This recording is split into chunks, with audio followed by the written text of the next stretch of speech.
Shalom, shalom to you. Thank you for joining us today at the Chai Academy. If you're new to the Academy, then we try to give a few times a week a half-hour class on some topic of interest. This particular course we're studying now is on self-help. But there is Jewish history, there is Kabbalah, there is holidays, there is reflections on ethics and beliefs, etc. There's so much.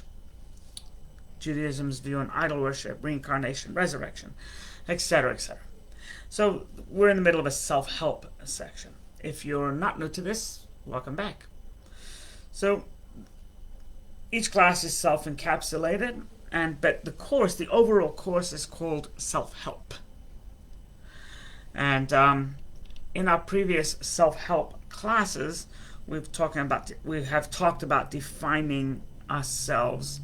There was not Eileen. We talk about defining ourselves and what's the best way to define yourself, know yourself, so you can limit your depression, anxiety, melancholy, and etc. Know your boundaries, know your personality, know your strengths. Just say no. Today's course is going to be essentially on how to not only manage pain, but also transform it. And easier said than done, granted. In Judaism, we have a term for hard work. It's called avoda. Avoda means hard work. Yes, this is an avoda. This is not just a hobby. In general, prayer is called avoda. And the reason why prayer is called avoda, because it's not easy to pray every day. It's not easy to pray 3 times a day. It's not easy just to, get up there. It's an avoda. Yeah, avoda means you push yourself and you work through it.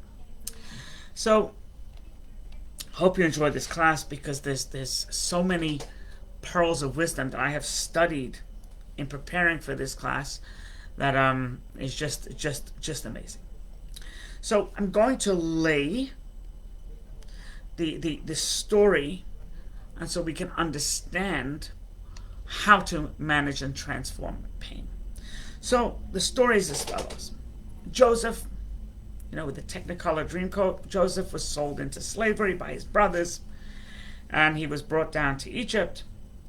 There, through some luck of fate, it wasn't luck, it was fate or divine providence, that he rose to prominence.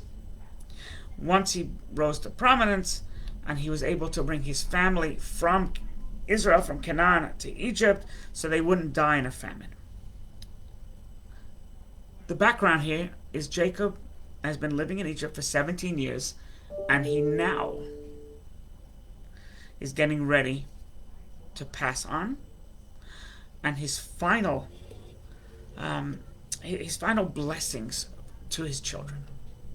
So he blessed all the tribes. He gave them each their direction, their directive, etc.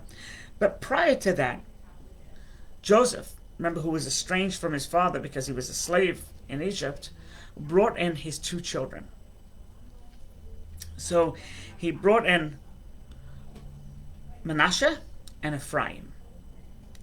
And Jacob was hard of sight, and his eyes were dimmed, as the Torah says. And Joseph says, "These are my children, please bless them." And he placed the older child right opposite the right hand. The right hand is the stronger hand, symbolic of a stronger blessing. The left hand he placed on Ephraim, the younger child. And the Torah tells us that Jacob switched. The right hand, which is the go-to hand, the stronger hand, the go-to hand, he placed on the younger kid, and the left hand he placed on the older kid. The Torah tells us that Joseph said, "Oh, no, Dad, what are you doing? What are you doing? This is, and he tried to move back his hands, And he said, Lo chein avi, please, this is not the correct thing to do. Right? So Jacob refused to move his hands. And he says, I know my son. I know. But he, pointing to the younger son, is going to be greater than his brother. Now, we can only imagine what was going on in Joseph's mind. Right? Jealousy, because you were father's favorite pet, led to trouble, right? Jacob loved Joseph. He made him a special coat. The brother says, he's daddy's pet. And they hated him. We know jealousy, by the way, Cain and Abel, right? That was jealousy, right? We know Isaac and Jacob and Esau, that was jealousy. Isaac and Ishmael, that was jealousy. It's all, right? And Joseph was saying, oh my God, not again. Please, not again. Don't pick one over the other. Please, please, please, please, please.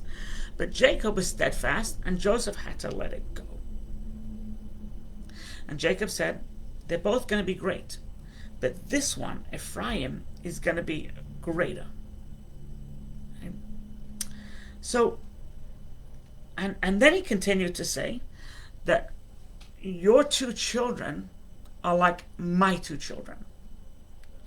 Any children you have after that will be my grandkids, but these two children are mine.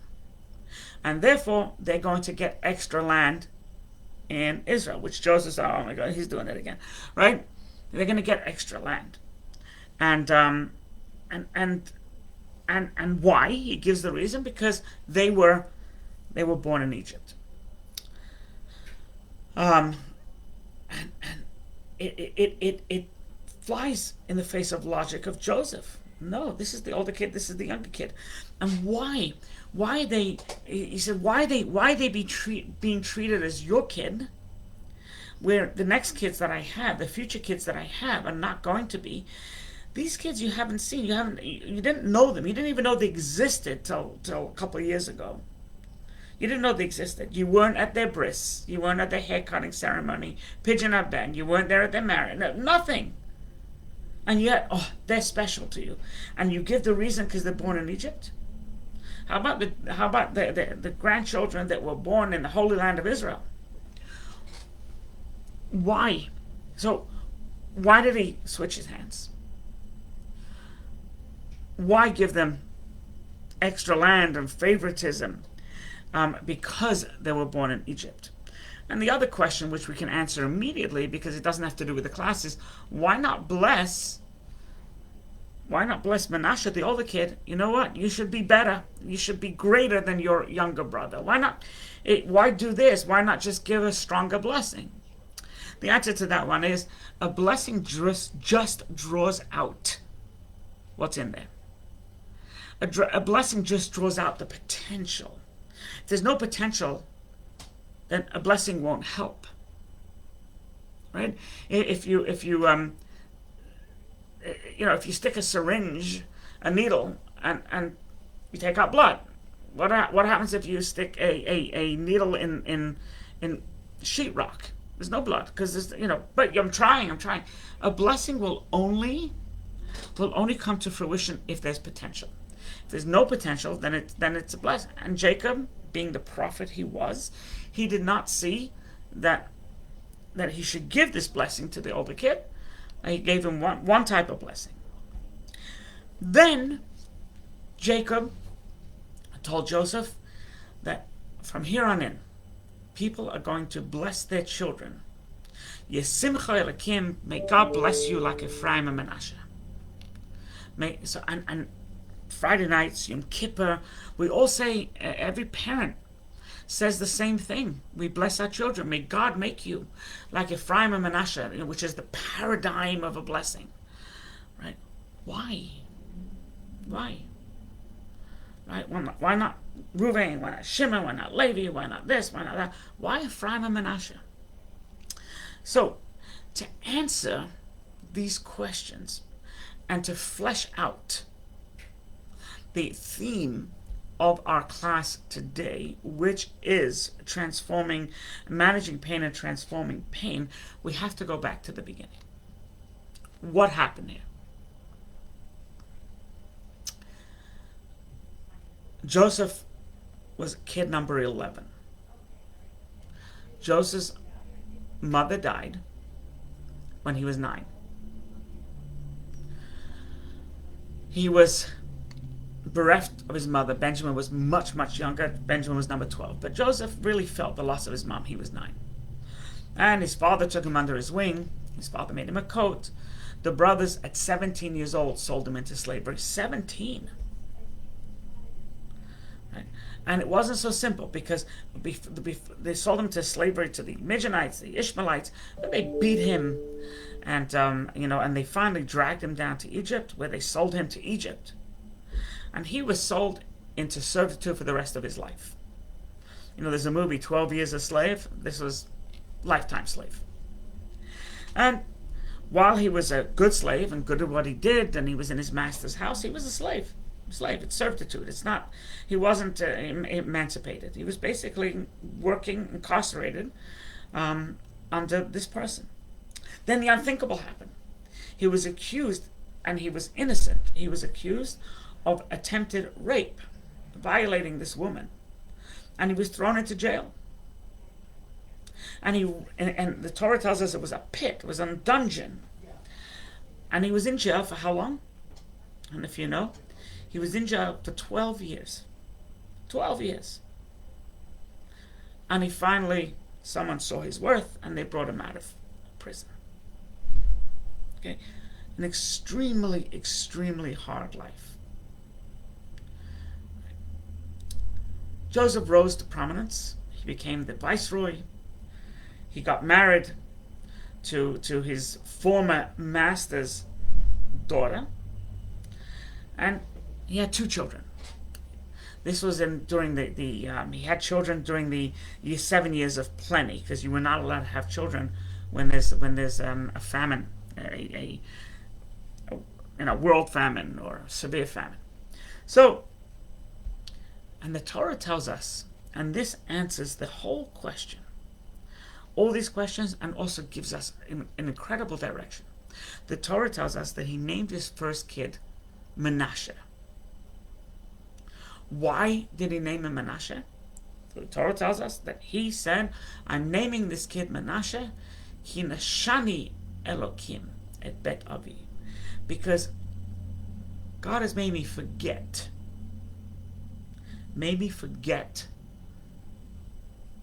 my father's house. First of all, how could he forget? In fact, when he saw his brothers for the first time, the first thing he says, Vayaker, he remembered, he recognized. And he kept on asking, is my father still alive? He didn't forget, he remembered everything. He was 17, he wasn't a baby. So, what does it mean, God made me forget my father's house? Also, what a name. What a name to give your kid. You name your kid, hey, I'm going to call you Nashani, because that means forgetfulness. Right? And by the way, in Hebrew, the Gid Hanoshe is the sciatica. It's called Gid Hanoshe. It was disassociated. I disassociated from, from the thigh. It was disassociated. It was. So God made me disconnect from my father's house and made me forget. By the way, I was once on in Fire Island. There was this little cute kid, talking about names. There was this cute kid, curly blonde hair, and I said, "What's your name?" He was a kid, So his mother, I don't think the kid could speak, or maybe he could. The mother said his name is Peaceful. I said, "Wow, that's an interesting name, Peaceful." And she said, he's named after his grandfather, Shalom, which means peace, Hebrew name peace. So named him Peaceful. Here he didn't name the kid Peaceful. He named him Forgetfulness. Right? Memory like a sieve. Your name shall be called a forgetfulness. So that's the first name. Then he had a second kid, and named him Ephraim. And what was Ephraim? Ki hifrani Elokim, because God has made me fruitful. two kids. One is forgetfulness, and the other one is fruitful. So, just to discuss, by the way, names that we have, and especially we're taught Hebrew names, are reflective of the soul. So they may seem arbitrary, Yaakov, Abraham, Adam, and they may seem, but they're not. They're not. They're the energy of the soul. There's a lot of depth to these names. So he named the first one forgetfulness, and the second one he named, fruitful, procreation, right? That was the second one. Teaches us great lessons. Joseph, right? He had a tragic life, as we discussed, a tragic life, right? He had every right to be cynical. He had every right to be angry, depressed, jaded, wanting revenge. He was probably at the point where he had cried so much that he had no more tears. When he saw the brothers, by the way, he cried again, which is very telling.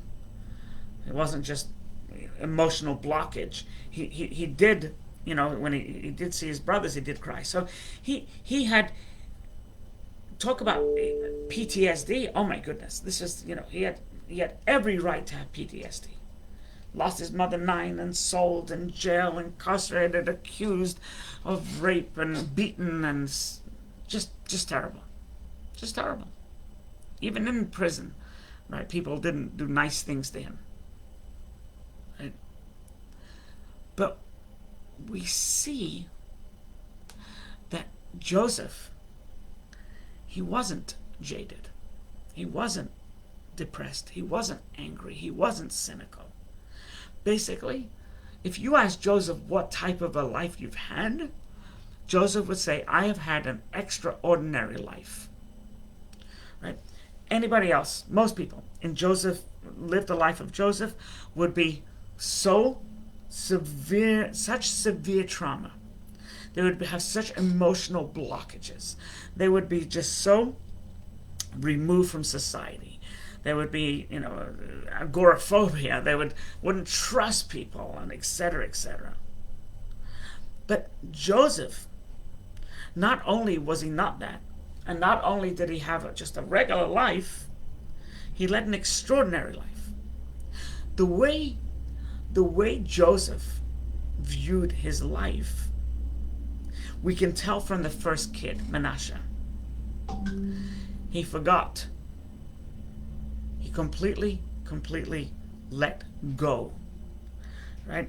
Joseph didn't, as hard as it was, Joseph didn't view his life as one full of obstacles. Joseph didn't view his life as challenges. Right? Joseph viewed his life, every step of his life, as an opportunity. That doesn't mean he didn't cry. That doesn't mean he wasn't hurt. That doesn't mean, but he just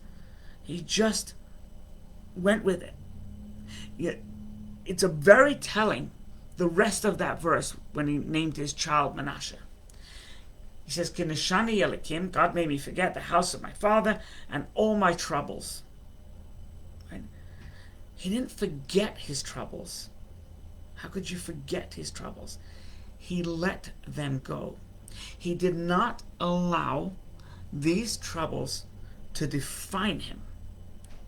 Right? The way it's explained in Judaism, that Joseph's attitude was, he let these troubles, his attitude was, these troubles, suffering, happen to me, but it is not me.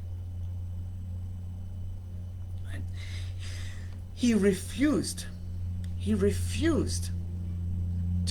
let it define him. He refused to become bitter. It was an avoda. It wasn't easy. But he refused, absolutely refused. He said, and he told his brothers, I wasn't sold to Egypt. I was sent to Egypt. I'm a man on a mission. Right? Big difference, sold and sent. Right? I'm a man on a mission. I was sent by God here. every step of the way. And he told the brothers after the father died, right? They said, "Oh my goodness, he's going to take revenge now." He goes, "I take revenge? What are you talking about? This is all divine providence. Everything that happened to me was supposed to happen to me." So it didn't not let him destroy him. We all have things in our lives that can really hurt us, right? Change us as people. Now, I think if it changes you for the good, that's great. But if it changes you for the bad, if it blocks you up, if it stuffs you up, right, then that is not the correct way to be. Right? I think I've told you about there's a book called The Happiest Man on Earth. Right, so many concentration camps. He escaped from this one and this one. He escaped the death march, and so many people in his life died. But he said he moved to Australia. Abe Jaku, his name is Jakubowicz, and he started a whole new life. Became very wealthy, and he wrote a book at 101 or something, The Happiest Man on Earth. It didn't let the Holocaust define him. Now, a Holocaust survivor, I don't know if that's not easy, right? If you know Holocaust survivors, they toss and turn in their sleep. I mean, it's a terrible thing what they live through, right? But there you go. Not one, but 2 cancers with that attitude. Susan writes about her husband.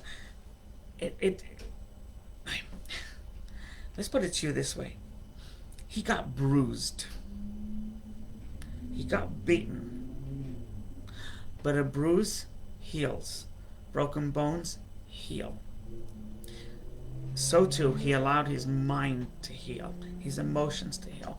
In fact, this is one of the reasons the Torah says a Jew is not allowed to get a tattoo. Because a tattoo is permanent.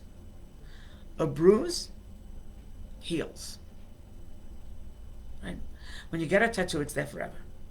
Tattoo, this is who I am. Right? I know you can get it removed. And I believe Angelina Jolie is one of her husbands or whatever, had to get it removed once they got divorced. But Torah says don't tattoo. You get a bruise, that's one thing. A bruise heals.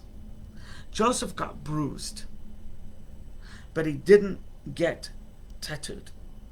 Right? What Joseph is saying essentially is, I am not my trauma. I am not. I refuse to be hijacked by it. I will not be hijacked by it. I lived through it. It was bad enough. For it to now occupy me, I'm moving on. It's funny.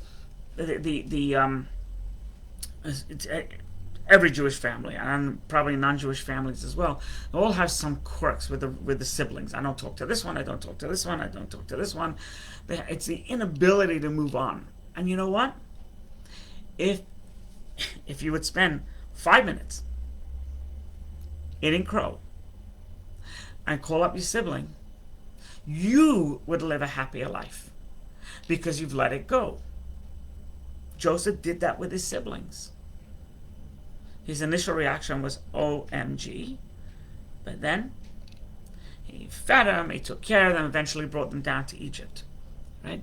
But I know families that haven't spoken to their sibling in 30 years. I know children that don't come to their parents' funeral.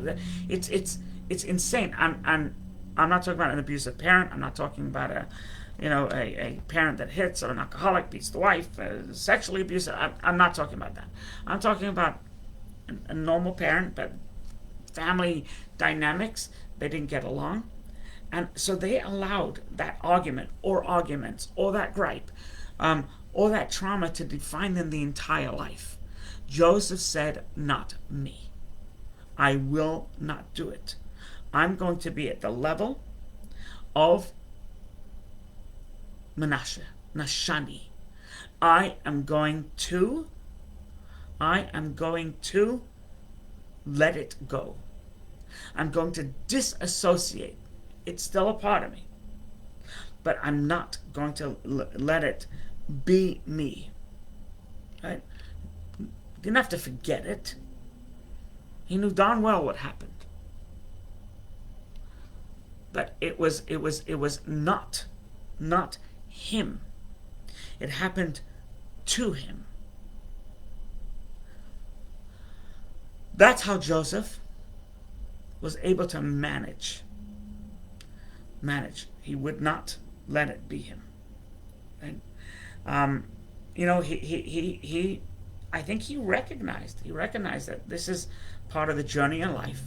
You have your ups, you have your downs. There's some people have ups, some people have downs. Some people seem luckier than the other. Some people seem unlucky. Whatever that is, but he viewed it as his journey, but not as his definition, which is so incredibly powerful to do. And so many husbands or wives, they have a bad day in the office and they come home and they take it out on their spouse, right? Because they had a bad day, and you can say it's human, and it is human, and who hasn't done it, right? Who hasn't done it? So they take it out on their spouse. They did not leave it at the workplace. So, you know what that means? That means you allowed your work to come home with you. Was your boss paying you for that? Are you working right now? There's a fantastic expression. It says that I've heard. I'm sure you've heard it too. Don't let somebody live in your brain rent free. Right? You think about this person. You're obsessed. You're upset, and you can't get over it. All you're doing is hurting yourself. All you're doing is allowing this person to dominate you day and night. Right? If you bring stuff from work, then you've allowed your work to interfere in your sanctum, in your home. Right? If you allow this person to bother you, I'm not even talking about work, you allow this person to bother you to the point where you lose sleep, then that person's way more powerful than you. Right? So what you have to do is say, okay, there's nothing I can do about it now. I'm in a lot of pain. Nothing to do about it now. I have to distract myself, spend time with my family. I'll deal with it tomorrow. And not get so caught up that you end up not speaking to a sibling for 30 years. Right? Joseph didn't speak to his siblings for God knows how many years. Right? Now, it wasn't his fault. Right? So, ironically, but we learn from here is that as soon as he did see his siblings, he worked it out. Of course he was angry. Of course he was upset. But he worked it out, and he moved on. What an incredible lesson. Tomorrow's going to be part 2 of Ephraim. And we'll also be able to answer the questions of Jacob crossing his hands, etc., etc. If you enjoyed this class, please share it. If you have questions, please ask. If you'd like to see more of the Chai Academy, so it's thechaicenter.com, Rabbi. thechaicenter.com/academy. If you wish to email me, it's rabbi@thechaicenter.com. Be well.